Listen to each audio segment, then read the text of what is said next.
দেখেন, আমরা কেন জানি দিন দিন একে অপরের থেকে বিচ্ছিন্ন হয়ে পড়ছি, হোক সেটা ভালোবাসা বা সম্পর্কে।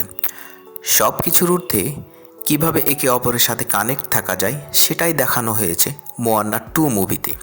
এই মুভিতে মোয়ান্নার সামনে রয়েছে ভয়ঙ্কর সব চ্যালেঞ্জ, যেখানে মোয়ান্না তার আশেপাশে ছড়িয়ে ছিটিয়ে থাকা গোত্রের বিচ্ছিন্ন মানুষদের এক করার অভিযানে নামে। গল্প শুরু হয় মোয়ান্না ও মাই এর দুঃসাহসিক অভিযানের 3 বছর পর। সুতরাং প্রতিটি ক্যারেক্টার বুঝে ওঠার জন্য মোয়ান্না 1 দেখা জরুরি হলেও সম্পূর্ণ আলাদা গল্প হওয়ায় মুভিটির সাথে দর্শকদের কানেক্ট হতে খুব বেশি সমস্যা হবে না। সমুদ্রের এক দানবের অভিশাপে একটা মাদার আইল্যান্ড পানির নিচে ডুবে যায়, আর তার সাথে কানেক্টেড ছোট ছোট দ্বীপগুলো পানির নিচে হারিয়ে যায়। মোয়ান্না কি পারবে সমুদ্র দানবকে পরাজিত করে মাদার আইল্যান্ডকে উদ্ধার করতে?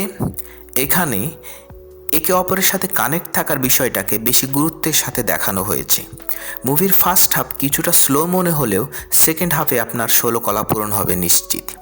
অ্যানিমেশন বা গল্প বলার ধরন ছিল ফার্স্ট ক্লাস। এছাড়াও ইমোশনাল সিনগুলো ছিল খুব চমৎকার। বিশেষ করে মোয়ান্নার সাথে তার ছোট বোন বা দাদির দৃশ্যগুলো খুব বেশি ইমোশনাল ছিল।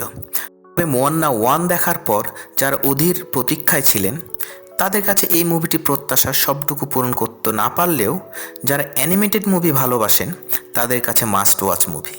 তো সময় পেলে দেখে নিতে পারেন মোয়ান্নাকে। ভালো থাকবেন সবাই, দেখা হবে পরের কোনো ভিডিওতে। খোদা হাফেজ।